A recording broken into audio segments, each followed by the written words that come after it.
Today we talk about what it takes to sell jewelry on Amazon. I talked to one of the most qualified jewelry experts selling on Amazon. Her name is Kristin Cherry Jackson, and she used to work at Nordstrom's, was the category manager there, as well as Amazon. She was actually an employee at Amazon managing the jewelry category. So she's very qualified to talk today about what it takes to sell on Amazon and runs the company 21C Jewelry Solutions. So if you're looking to learn how to get into the jewelry category, great podcast for you. And even if you're not looking to sell and increase your jewelry sales, there are some general great tips and practices that are interesting to learn about in today's podcast. Selling on Amazon is difficult. It's everything but passive income. I share videos like this one to help Amazon sellers on their journey. My name is Stephen Pope, and I'm the founder of My Amazon Guy. When Amazon turns your world upside down, tune into My Amazon Guy to land safely and grow your Amazon business. Welcome to the My Amazon Guy show, Kristin. Thanks for coming on. Glad to be here. Thanks for having me. So we've never done an episode on jewelry before, so this will be really unique and interesting, and I'm super excited to talk to you. Before we go into the details, can you tell us a little bit about your background and why you're an expert in jewelry? Yeah, you got it. So I come from a fashion and e-commerce background. I, long time ago, started my career at Nordstrom, where Nordstrom actually launched Nordstrom.com during the time I was there. And I was tapped to become their first category manager. So category manager Really? Wow. sort of oversees all the merchandise, moving onto the site, helps select it. I acted as both a buyer, and I did everything from buying men's underwear to diamond necklaces to those are a little unique and different. Yeah. Yeah, slightly. And bug testing their homegrown system that they had built for merchandising products and putting them up for sale online. Everything was done from scratch there. And after spending several years there and working my way through IT and project management and financial stuff, I was a business analyst and financial analyst for a bunch of years. And then in 2015, I joined Amazon as their senior category merchant manager for jewelry, for third-party jewelry. So you really know what it takes to sell jewelry on Amazon. Yeah. You have insider information. So that's great. Yeah. I led the category for 3 years, from March 2015 to March 2018. And then I left to one of the things I wasn't able to really do as much in my job at Amazon as I'd liked to have been able to, was help sellers. I was connected with a few of the largest ones, and they were continually asking for my help. And it really was not in the scope of my job to do the kinds of troubleshooting that they needed. But it was really interesting having that relationship, because it sort of brought to the fore a lot of issues that sellers had. I mean, it wasn't just them having the issue, right? It's never just one seller.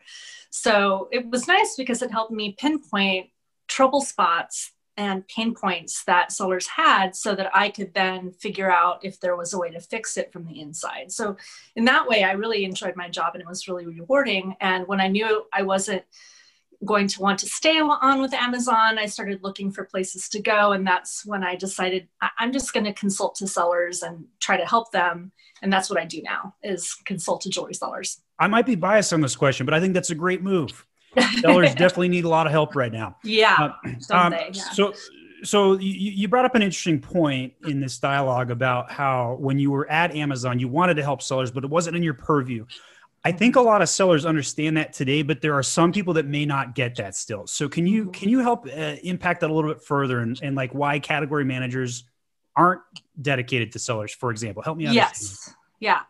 Well, the problem with trying to help a seller is it's just one seller, and there are literally tens of thousands of sellers in any given categories. There were tens of thousands of sellers in jewelry. And like I said, when an issue would come up once in a while where I realized this is something that's massively a pain in the ass, like I would work to see if I could fix it. But everything that a category merchant manager does at Amazon needs to be strategic and a big picture play, if you will. Yeah. So, if it wasn't something that was going to gain my category $10 million or $100 million. Like it wasn't something that I was concerning them. Yeah. Got it. Okay. Myself with. And so now that you're on the consulting side, you can help Amazon sellers. So yes, I have tried to launch a client in jewelry on Amazon, and we actually failed, right? So like we did not make sales. That's why I'm in business. Right. So I'm sorry about that. No, you're good. You're good. There's nothing wrong with failure, by the way, guys. Like for those that are listening and wondering, okay, this is the Amazon guy. He failed what? No, that's very common. We fail all the time. Our job is to succeed as much as we can, but we don't succeed every single time. Yeah. So I'm gonna send you a referral to this client after our podcast today, and send them a copy of this. They'll be keen to hear this. They're still a client with us. They just had a secondary seller account offshoot that didn't go so well.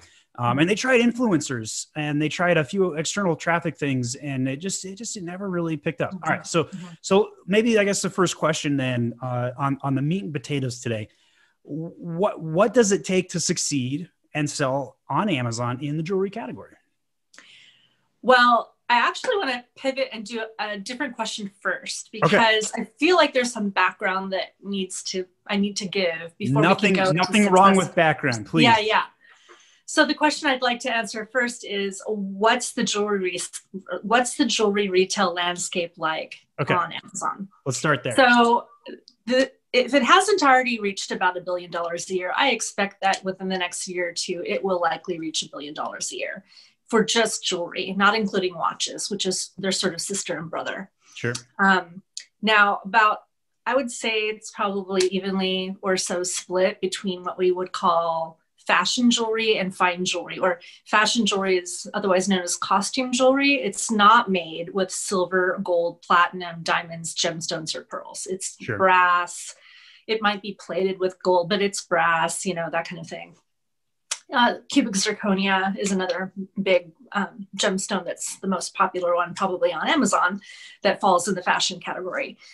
Fine jewelry is, like I said, all the precious metals and stones. So the interesting thing is that the average price point on Amazon is like not even in 3 figures. It's far lower than that. It's, the kind of thing that you put in your shopping cart when you're at Macy's, and it's like not something that you're even thinking. Giftable almost. Yeah. It's little, it's giftable. It's, we call it cheap and cheerful maybe. And if you ever look in the bestsellers list, do you know how to find the bestsellers list on Amazon? Sure. If you scroll down to the product details, it says this is number 75542 out of 18 billion products or whatever. You click it, and then you get into these bestseller lists. If you looked at jewelry, you'd see most of the products there are under $25. So that's what's necklaces really, you give to your girlfriend, yes. Sure. Yeah. And, those are not typically the people that come to me for help. It's typically the people that are trying to sell fine jewelry, because the fine jewelry category is, whereas there's tens of thousands of sellers for jewelry overall, a tenth of those might be for fine jewelry. And the reason is you have to apply for permission. And that application for permission is complicated. It's 2 parts. The first part is a 10-question quiz, which everybody thinks they can pass and nobody ever passes. And you have to pass with 100%. Wow. And that quiz, by the way, it's based on 2 groups of information. It's totally open book. It's not like, they're sneaking questions in. The quiz is to make sure that the people that are selling jewelry know what they're doing, because Amazon has a big concern with not selling fake jewelry, not selling something that says it's gold and it's not, or it says it's a diamond and it's a cubic zirconia. And so part of the issue is that sellers need to know how to follow the FTC, the Federal Trade Commission guidelines. Now, the FTC has pages and pages of regulations that get updated every 5 to 10 years that describe the rules for how you advertise jewelry, which includes online. So Amazon does not want to get sued by the FTC for having misrepresentation of jewelry that it sells. And the only way to have a defense is to say, hey, FTC, we made sure that all these sellers knew what they were doing. This quiz is part of that. So it's based on the FTC regulations, and it's also based on the Amazon Jewelry quality assurance standards, or the AJQAS, as I like to call it. So Amazon's raising the barriers to entry, and it's not just in jewelry; it's like everywhere, right? Mm-hmm. But that makes perfect sense in the jewelry. And by the way, I used to be the acquisition manager for Atmex.com, which is a precious metals company. So I can speak gold and silver with you.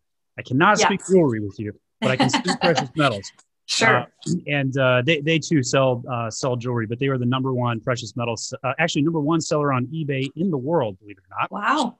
But it's a little misleading because precious metals, as you probably know, have a very low margin when it comes to non-jewelry things. And so high quantity, low profit margin. So, all right. So back to your jewelry dialogue here. So that's the landscape. Any other landscape setup to talk about? And I think we lost her. I'm going to pause.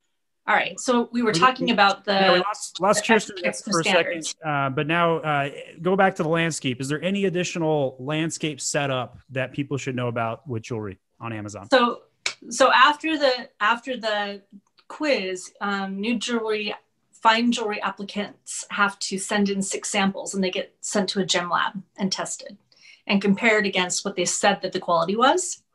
Interesting. They're actually lab testing it. Yes. I don't know of any other marketplace that does this. They have a little department that I sat right next to that not only does these application tests, but also mystery shops. So there's a chance that your jewelry item could get shopped by Amazon, sent to a gemological lab, tested, and compared against your listing.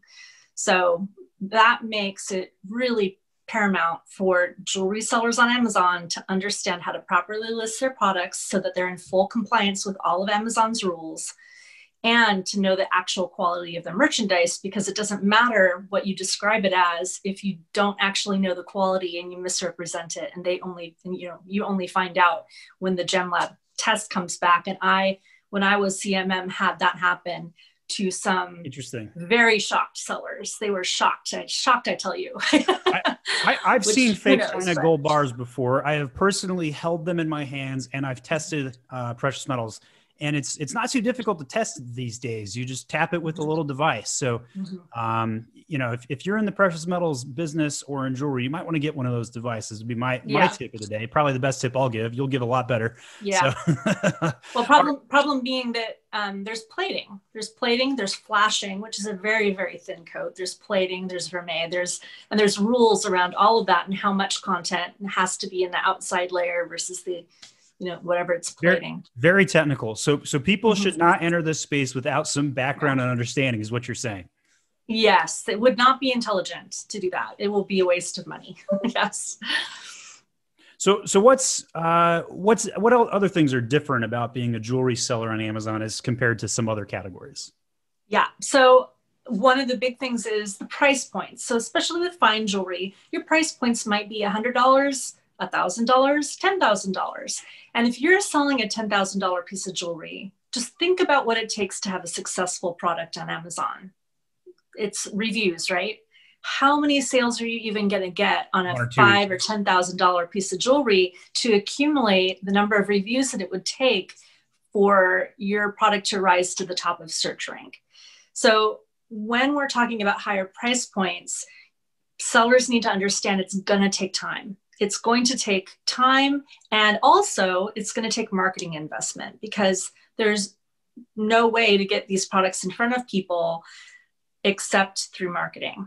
So we do very much rely heavily on marketing, especially in the beginning of a product's life, in order to just get it in front of the customer, especially when we're talking about new sellers who are just getting going. They don't have any track record on their store customer service. They don't have any track record on the collection of their products. And those are the things that sort of roll up to be inputs into the algorithm for search ranking, right? It's not just about individual products. It's about the seller's whole landscape. And so these higher prices, it gets harder to get momentum. It just takes more time. So if you're selling products that are over $500, you're in it for the long game. You have to understand it's going to take 2 to 3 years for your store to mature.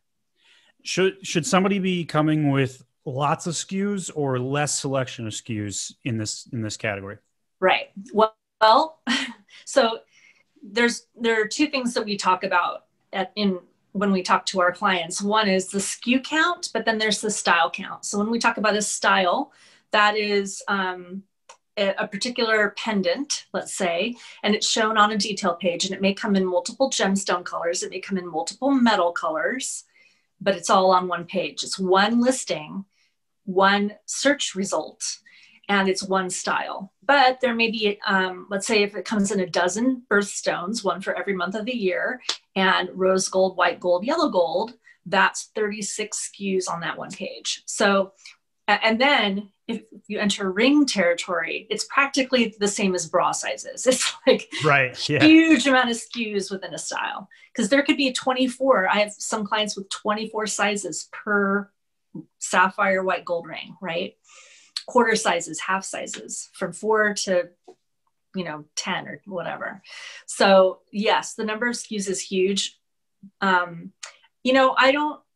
I don't deal with other categories, so I don't know what's normal in other categories. But as far as style count, if you don't have at least 100 styles, 100 search results, like I don't know how you're going to be making a huge dent, because it just becomes harder. Like I said, part of what Amazon is looking at in its search rank algorithms is your actual store's productivity and traffic and that. So manufacturing question for you. Where is most of the jewelry made these days that ends up on Amazon? Is it China? Is it India? Or is there some USA made these days? Or you hit the big three. I would say China, India, US, and also depending on the type of jewelry, it could be Bali is another big one, or Thailand, right? For a lot of the silver, there's a lot of Balinese silver that comes from there. But those three are the big three that we see. Yeah. Any consumer demand for location, or are they amorphous and don't care? Well, that one, USA, there's a lot of patriotism right now and everybody wants to buy American, but you're going to have higher costs. So if you're talking about a big ticket item and you're going to be paying thousands of dollars anyway, it may not be that big of a deal to that customer to spend the money necessary for USA made. And then Bali and Balinese silver in particular has a particular kind of style, and it's typically artisan made. Some of the jewelry coming out of India, I would call artisan made as well. But other than that, I don't think that the consumer cares so much. Got it. Good insights. Any other unique challenges that you face selling jewelry? Well, so a big thing to know about jewelry is, so you probably have a jewelry store or 5 in your hometown. And if you walk in the door and you're looking at jewelry under the case, you probably rarely know what brand it is. It's just not part of our industry. Right. Unless you're talking about a store like Tiffany or Pandora or Cartier or Gucci, those brands make up such a small portion of jewelry sales in this country. And it's true on Amazon too. So I would say, a very, very small percent of jewelry sold on Amazon is from big brands that you would recognize, national brands. And one of the things I noticed, and I have a siren I can hear. It's mild, no worries. Yeah, all right. So, in addition to branded jewelry being a small portion of jewelry sales anyway, the very high luxury brands don't want to sell on Amazon. They're resistant to what they feel might degrade the cachet of their brand by selling on Amazon. They typically only sell on their own websites or maybe some very, very high-end boutiques or stores. So what ends up happening is the massive amount of jewelry SKUs on Amazon are what we would call unbranded. So what that means is it's easy to enter the market because it's not dominated by these brands, these major brands. If you have a fabulous manufacturing source and a plan for how to do your listings and marketing and all the rest of the logistics that need to happen on Amazon, you can build a great business. And the best selling brands on Amazon today in jewelry are not national brands. There are very few national brands that do, multi-millions a year. Most of the sales third party has far and away surpassed retail. So none of that surprises me, by the way. Yeah. Because like over the years, the guy that's side hustling out of his garage, his closet, whatever, they're the hustlers that seem to get stuff done. And the big corporations are like, oh, we'll just put this, two-word product description up and call it a day. So I've seen it, but I think the corporations are coming around. I think they are paying more attention, and the competition's going up, though. Mm-hmm. Yeah, and Amazon retail doesn't do a great job with their listings either. If you pull them up, their imaging is great, but images don't win SEO. Words win SEO. So that is true, right there. Content is king. Yep. So yeah, they have a long way to go, and I don't know that they're ever going to get there. But and that's where they're probably focused on other categories, to be honest, right? The other day, like Amazon Pantry is closing shop, so they might. Oh wow! Yeah, that's have new. To buy my favorite cashews then. Oh no! I've got a big box of cashews on my desk right here. All right. I have no idea where we bought them. I'll have to ask the wife. Okay, cool. So let's talk mistakes. So obviously the application process, you mentioned some of that. Is there any other core mistakes that people make when they're trying to list jewelry or trying to grow their sales that you see? Yeah, I think skimping on marketing is one. People just don't understand what I talked about, which is that in jewelry in particular, it may not be like this in all other categories, but you really need to be willing to make an investment in marketing. We tend to focus on Amazon marketing because everybody's already there. Might as well spend the money on Amazon marketing rather than Facebook or other places, because we know that people are already shopping. So that's one. Let's see, another one might be, I think people might not understand the way people search for products. You really have to think like a shopper when doing your SEO in jewelry, and think about like the fact that this bride has been searching for the perfect engagement ring or whatever for like a year and a half, maybe before she even got her boyfriend. And she has got a specific design in mind, and she is typing in those keywords that are specific to the design and the style of that ring. You have to be savvy about the keywords you're using in your bids to get those shoppers that are looking for exactly what you have to show them. It can be really, really effective and targeted. So what you're saying, if I can translate that, is segmentation and longer tail keyword structures might have a bigger importance in jewelry category. Yeah. Because when you're talking about a category that has, I'm just going to take a wild guess. And like, I've been away from Amazon for 3 years. You have to take the things I say with a grain of salt. Like my non-disclosure agreement has long since lapsed, and there's a reason for that. My information is not current, but I'll tell you that there are somewhere between 10 million and 100 million SKUs within jewelry. Like, that's a lot. It's a lot. So for you to, being savvy about SEO is important, because if somebody types in silver ring, probably half of the jewelry on Amazon meets that criteria, right, in their search terms. So, if you're selling fine jewelry, and we know that the vast majority of jewelry sold on Amazon is fashion or costume jewelry, and you're trying to sell fine jewelry, you really have to think about like negative keywords, getting rid of use the negative keywords strategically so that you're not sending your ad impressions to people that are never going to buy your stuff, right? You're unique on this hill, I might add. I talk to agencies all the time, especially PPC agencies. They're very against negations, most of them. I am very pro negation because I like to be very specific. And let's give an example to this. So go into a little bit more detail on the silver ring and why you would want to negate that. Like if you can give a little detail. Yeah, you got it. So, of the people buying a ring that would qualify as silver ring, first of all, the average silver ring sold on Amazon is probably $10. Now, if I'm selling a silver ring and it happens to have a gemstone in it, like I know that that's like a 1%, 1% edge case. So, if you, and then the other piece is silver isn't just a material, it's a color. Color. Same with gold. Gold and silver are both color names. So what you get is, for the vast majority of silver rings sold on Amazon, they're actually not sterling silver. They're just silver color. But when people search for that, they don't type sterling silver, they type silver.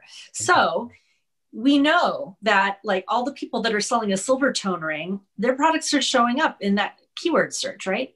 So it just becomes very important to think about, like, if I were to search for silver jewelry online, I mean, I always tell people, if you're doing keywording on an ad campaign, do the search on Amazon and see what comes up that you don't want there. Like, another great example is, there happens to be a form of art right now called diamond painting.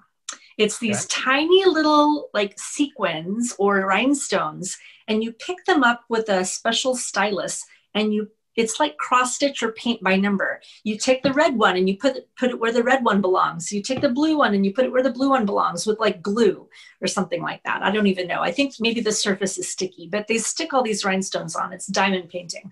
Well, diamond painting is like way more popular of a search than diamonds on Amazon. So like, you don't want people to get art kits like when they're searching for, blue diamond or whatever, So it just gotta negate those Disney princess characters in those paintings. Totally coming up. All right. So yeah. I think you impacted that quite well. Any other wisdom that you want to help people out? So like you don't have to talk jewelry on this question. Just going to open a little bit more generically here. Give me any tip that somebody could do today in 10 or 15 minutes to increase their Amazon sales. Oh gosh. So I'll just talk about one of my favorites, and that it really applies to fashion more than anything. So that's, a segment.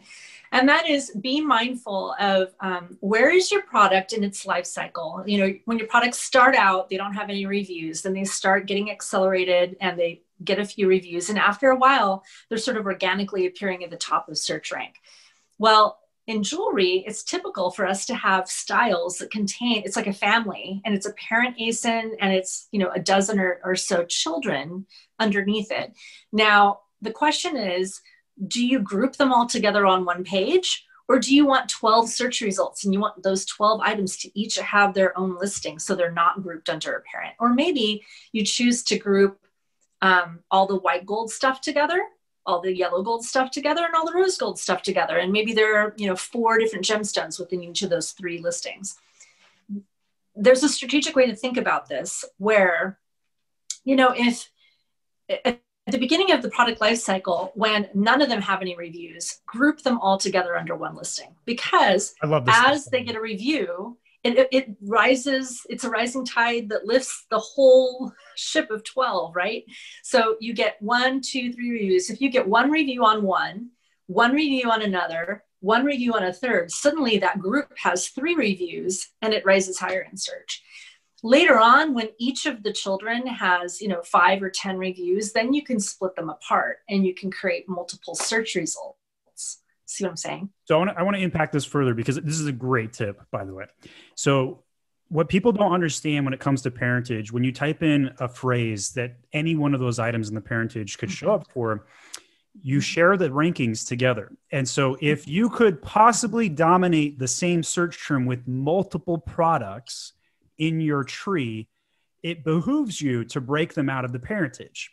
And I'm very pro parentage, but I 100% agree with your tip today that it depends on where you are in the life cycle, because if you are having multiple mature listings that can produce on their own, it makes perfect sense to break them out. Totally. Absolutely. But until then, it totally doesn't. And the other great thing that happens when you've got grouped listings where you've got a parent grouping multiple is like we have a client who is having trouble with a particular product they sell. It's probably their best selling product. It's a chain. It's a simple gold chain. It's inexpensive for a gold chain, which is why it's so popular, but it's very thin, very thin. It's super delicate. And it breaks, and they keep, it not that it breaks so much, but I mean, people just aren't used to dealing with fine jewelry. It might be their first gold chain. They don't realize how they need to handle it with care more so than a $5 item they got at Walmart, right? So there's that problem. And there's also the problem of it's just really difficult to show scale in a photo. Like one of the things we do for all our customers is add an on model photo, because depending on how big the zoom is, that tiny little chain could look way more significant in the shopper's mind. Right. So what ends up happening is that occasionally this chain gets suspended because of customer complaints. If it's too small, high CS rate in this category. Yeah. So it gets suspended, but lucky for us, like let's say that Amazon decides this hasn't happened, we've been able to get it reinstated every time with a little, plan of action and helping the listing. But we know that eventually it's likely that one of these ASINs is going to just get yanked permanently. But when that happens, we can add it back. And because it's part of a family, it's going to be seamless. You know what I'm saying? Yeah. So you relaunch it. Makes sense. Yeah. Yeah. Okay. All right. So this is a unique question. I've never asked this question before. Don't feel pressure to answer it. What do you think a lot of Amazon experts get wrong? Well, in the jewelry category, they just don't think like customers for jewelry specifically. Like you have to think like a shopper. You have to think like a shopper in terms of the images that you're showing. Like I said, like I want to see it on a body. That's really important. I think they don't like, we have one client who has a lot of trademarked names for their collections and designs. And they really love these trademark names they've come up with, but people aren't searching on them. They're searching on the regular words that they know. So you need to think like a customer. And if you can do that and get into the mind of how the customer is shopping, your SEO will improve, your listings will improve.